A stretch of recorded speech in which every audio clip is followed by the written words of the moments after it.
경찰이 이주 여성 부부 집에 찾아가 부부를 폭행한 남성 2명에 대해 구속영장을 신청하기로 했습니다. 경찰의 초동조치 미흡에 대한 감찰도 시작됐습니다. 목포에서 폭행 사건의 중요 증거인 CCTV 영상이 사라져버렸습니다. 경찰의 늑장 수사에 저장 기간이 지나면서 영상이 자동 삭제돼 버렸기 때문입니다.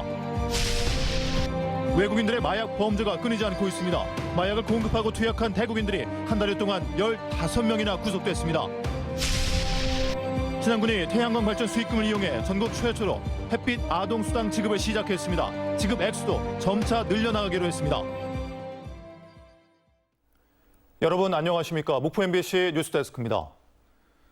진도에서 남성들이 한밤중에 집까지 쫓아가 이주 여성 부부를 폭행했다는 뉴스 보도해 드렸는데요. 이 남성들은 여성이 길가에서 울고 있어서 도와주려 했다고 경찰에 진술했습니다. 하지만 경찰은 이들이 부부를 폭행한 이유 등에 대해 명확히 설명하지 못하고 있고 강제추행 혐의도 있다며 구속영장을 신청하기로 했습니다. 김진선 기자가 단독 취재했습니다. 여성이 급하게 집으로 뛰어들어가고 한 남성이 뒤쫓아옵니다. 잠시 뒤 이 남성은 또 다른 남성과 함께 현관문을 강제로 열려고 하고 문이 열리자 이주 여성 부부를 폭행했습니다. 이들은 여성이 길가에서 울고 있어서 도와주려 했고 술에 취해 있었다고 경찰에 진술했습니다. 앉아서 울고 있어서 그 집에가 뭔 일 있는지 알고 싶어서 자기도 따라갔다는데 그런 식으로. 하지만 경찰은 이 남성들이 이주 여성의 팔을 잡고 놔주지 않는 등 강제추행 혐의가 있다고 보고 있습니다. 또 야간에 다른 사람 집에 들어가려고 했고 폭력을 행사한 만큼 구속영장을 신청하기로 했습니다. 한편 전남경찰청은 경찰관들이 초동 조치를 제대로 했는지 등에 대한 감찰에 착수했습니다. 경찰은 사건 발생 직후 이 남성들이 술에 취했다는 이유로 집으로 돌려보냈습니다. 그런데 8시간 뒤 이들이 다시 부부의 집에 찾아가는 일이 발생하는 등 경찰의 대처 미흡 논란이 일고 있습니다. 초동 조치가 어떻게 제대로 이루어졌는지 일단 사실관계를 파악하고 나머지 자료 분석은 해야죠. 현재 이주 여성 부부는 집에 돌아가지 못하고 병원 치료를 받고 있습니다. MBC 뉴스 김진선입니다. 진도에서 발생한 한밤중 이주 여성집 난동 사건에서 보듯이 CCTV는 사건 발생 현장에서 중요한 증거로 활용되는데요. 그런데 목포에서 폭행 사건의 중요 증거인 CCTV 영상이 사라져버린 황당한 일이 발생했습니다. 경찰이 늑장 수사에 나서면서 저장 기간이 지나 영상이 자동 삭제돼 버렸기 때문입니다. 서희령 기자의 단독 보도입니다. 지난 1월 폭행 사건이 발생한 목포의 한 아파트 단지. 65살 김모 씨는 집에 가던 중 처음 본 남성에게 일방적으로 폭행을 당했다고 말합니다. 전혀 모르는 사람이 갑자기 길을 막더니 욕을 하면서 동시에 그냥 가격을 했어요. 다짜고짜 때리는 거예요, 그냥. 김 씨는 직접 경찰에 신고했고 며칠 뒤 당시 자신이 폭행당한 영상이 찍힌 CCTV를 아파트 관리사무소 직원과 함께 확인하기도 했습니다. 같이 싸우고 그런 건 전혀 없고 그 사람 혼자 쫓아다니더라고요. 김 씨는 폭행 전 과정이 담긴 CCTV 영상을 확보해달라고 경찰에 요청했습니다. 하지만 수사는 지지부진했고 사건 처리 진행 상황을 듣기 위해 사건 발생 석 달 만에 경찰서에 간 김 씨는 황당한 말을 들었습니다. 자신이 요청했던 CCTV 영상을 경찰이 확보하지 못했다는 겁니다. 경찰은 김 씨의 말을 듣고 9일이 지나서야 CCTV 영상 확보에 나섰는데 관련 영상이 저장 기간이 지나 자동 삭제돼 버렸기 때문입니다. 좀 늦게 갔겠지. 좀 더 이제 다른 사건 진행하고 이때 가도 되겠다 이렇게 봤는데. 문제는 또 있습니다. 중요 증거가 사라졌는데도 경찰은 김 씨에게 2달 넘도록 말을 하지 않았습니다. 자기들 업무잖아요, 기본 업무. 왜 우리가 국민들이 세금 걷어서 지금도 봉급 주는데 우리 치안을 맡아주라는 얘기인데 불안하게 살겠습니까? 사건 발생 100일이 지났지만 여전히 폭행 사건을 수사 중인 경찰. 김 씨는 수사 과정에 문제가 없었는지 철저한 조사를 해달라며 국민신문고에 민원을 제기했습니다. MBC 뉴스 서희령입니다. 광주 전남 일대에서 마약을 공급하고 투약한 태국 국적의 외국인들이 무더기로 구속됐습니다. 해남경찰서가 한 달여 만에 구속한 외국인 마약 사범은 15명에 달하는데 이들은 SNS를 통해 이른바 던지기 수법으로 마약을 거래해왔던 것으로 드러났습니다. 박종호 기자가 단독 취재했습니다. 경찰이 원룸문을 열고 안으로 들어갑니다. 방 안에서는 외국인들이 합성 마약인 야바를 태워 흡입하고 있습니다.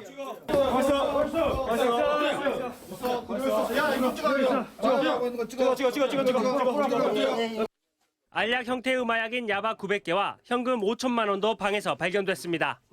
태국 국적인 이들은 광주 전남 마약 공급 총책으로 지난 2018년부터 국내에 불법 체류하면서 태국인들에게 마약을 공급하고 자신들도 투약했습니다. 전남 해남경찰서가 처음으로 마약 판매책 등 5명을 검거한 것은 지난 3월 말. 이들 외국인들은 함께 머물고 있는 어촌마을 숙소에서 마약인 야바를 흡입하다 경찰에 적발됐습니다. 거래는 이른바 던지기 수법으로 이루어졌습니다. 이들은 이런 전봇대 밑에 있는 장갑 속에 현금과 마약을 넣고 거래해왔습니다. 비대면으로 시작된 마약 거래는 점차 대면 거래로 대범해졌습니다.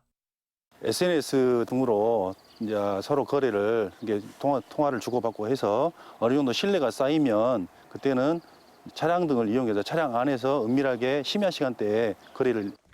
판매책과 공급책 등을 통해 마약 유통 경로를 파악한 경찰은 끈질긴 수사 끝에 광주 전남 3곳에서 한 달여 만에 외국인 마약 사범들을 검거해 15명을 구속했습니다. 우리 형사들이 1개월에 걸쳐 차량 이동 데이터 등 자료를 수집, 분석, 추적하여 15명을 검거, 구속하였습니다. 경찰은 마약을 공급한 일당이 더 있을 것으로 보고 수사를 확대하고 있습니다. MBC 뉴스 박종호입니다. 영산강 3-2 지구에 대한 지적 확정 측량이 완료돼 33년간의 간척 사업에 마침표를 찍게 됐습니다. 이번에 해남군에 신규 등록된 토지 면적은 산이면 부동리 들녘 농지 67필지와 도로, 제방 등 공공용지 55필지로 총 면적은 축구장 168개 면적인 126만 4천 제곱미터입니다. 이에 따라 지난 1989년 한국농어촌공사가 농경지 조성과 식량 증산을 목적으로 실시한 영산강 3단계 간척 사업은 착공 33년 만에 완료됐으며 해남군의 농지 면적은 358제곱킬로미터로 늘어났습니다. 전남의사회와 간호조무사회 등은 오늘 더불어민주당 전남도당 앞에서 집회를 열고 간호법 제정을 반대했습니다. 이들 단체들은 더불어민주당의 일방적인 입법 추진에 의해 보건의료 직역 간의 갈등을 조장하는 간호법과 의료인 면허 취소법이 통과됐다고 민주당을 규탄했습니다. 박형대 전남도 의원이 이무진 해남군 농민회장과 함께 농업-농촌 공익직불금 원스톱 등록 신청 제도 마련을 위한 청원서를 제출했습니다.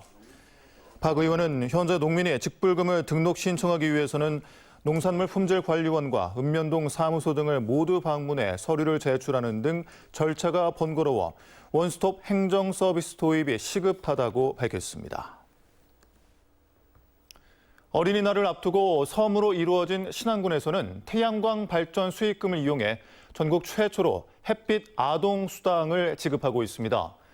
신안군은 해마다 햇빛 아동 수당 지급 액수를 늘려나가기로 했습니다. 김윤 기자입니다. 지난해 10월부터 상업 발전을 시작한 99메가와트급 신안군 임자도 태양광 발전단지입니다. 축구장 120개 크기의 발전단지에서 생산된 전력의 이익금 일부는 주민들에게 햇빛연금이라는 이름으로 배당되고 있습니다. 신안군 신재생에너지 이 공유조례에 따른 것으로 발전단지 건설에 주민들이 협동조합을 구성해 참여하고 있기 때문에 가능했습니다. 신안에는 모두 5개 섬 지역에서 370메가와트 규모의 발전단지가 건설됐고 만여 명의 주민들이 이 같은 신재생에너지 이익을 나눠 갖고 있습니다. 신안군은 햇빛연금에 이어 이달부터 햇빛 아동수당을 신설해 지급하기 시작했습니다. 대상 인원은 2,200여 명, 한 사람에게 연간 40만 원씩 지급됩니다. 저희가 금수저가 된 것 같은 기분이 들고요. 굉장히 기분도 좋고 그리고 저희가 신안군에 살아서 굉장히 대접받는다는 느낌이 들어서 아주 좋습니다. 추가로 들어서는 태양광 발전단지와 기존 발전단지의 수익금 일부를 발전단지가 건설되지 않은 섬 지역 18세 미만 아동과 청소년들에게 배당하는 것입니다. 지역에 지금 인구가 소멸되고 있는 그런 상황에서 제일 어려운 것이 어린이들 키우는 비용이 많이 들어간 것 같아요. 충분치는 않지만 신안군은 태양광과 풍력발전 시설량이 증가하고 있어 최종적으로 매달 10만 원씩 연간 120만 원을 지급하는 것을 목표로 하고 있습니다. MBC 뉴스 김윤희입니다. 더불어민주당 김원희 의원이 김종자의 육성을 지원하는 김산업법 일부 개정 법률안을 대표 발의했습니다. 개정된 법률안에는 김종자 육성을 위한 법적 근거가 미흡한 현행 법률을 보완하기 위해 김산업의 정의에 김종자의 배양 생산에 관한 내용을 포함하고 김산업진흥기본계획에도 김종자의 배양과 생산 지원에 관한 사항을 추가했습니다. 목포시가 적극적인 글로벌 홍보 마케팅을 추진합니다.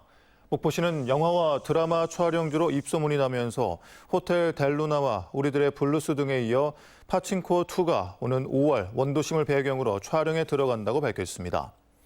목포시는 문화예술과 미식도시라는 이점을 살려 현지 여행사와 B2B 마케팅, 한국관광공사에서 주최하는 K-로드쇼 행사와 연계해 적극적인 해외 홍보에 나설 계획입니다. 전국 도서지역 기초의원협의회는 해상 대중교통 육성과 지원에 대한 법률을 제정해 줄 것을 국회와 정부에 촉구하기로 했습니다. 완도, 신안, 강화군 등 전국 15개 도서지역 기초의원들이 가입된 협의회는 섬 주민의 유일한 교통수단인 여객선을 대중교통으로 육성하고 지원해야만 섬의 인구 소멸을 막을 수 있다며 여객선에 대한 정부 지원을 강화해야 한다고 주장했습니다.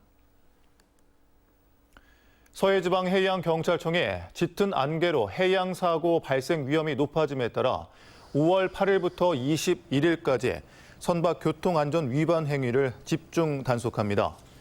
주요 단속 내용은 관제구역 출입 미신고와 관제통신 미청취에 지정 항로 위반, 과속 운항 등 항법 미준수 법규 위반 행위입니다.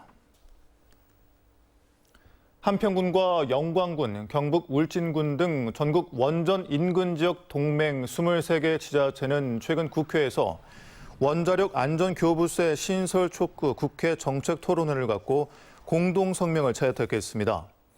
원전 동맹 시군 소속 단체장과 국회의원 30명은 503만 원전 인근 지역 주민들의 생명과 재산을 보호하기 위해 정책연대 협약을 맺고 원자력 교부세 신설 촉구 주민 서명 운동을 100만 명을 목표로 오는 7월 31일까지 추진하기로 했습니다. 전라남도가 가정의 달을 맞아 가족과 함께 휴식을 즐길 수 있는 이달의 도내 추천 관광지 5곳을 선정했습니다. 이번에 선정된 곳은 무안 황토 갯벌랜드와 장흥 편백숲 우드랜드, 전남 산림자원연구소 등으로 자연 속에서 몸과 마음을 휴식할 수 있는 치유 여행지들입니다. 해남군은 교통사고 예방 감소를 위해 만 70세 이상 고령자가 운전면허증을 자진 반납할 경우 지역 상품권 20만 원을 인센티브로 지급합니다. 해남에서는 지난 2019년 이후 지금까지 311명이 운전면허증을 반납해 지원금을 받았고 고령자 교통사고 건수를 파악한 결과 교통사고 예방 효과가 있는 것으로 분석됐습니다.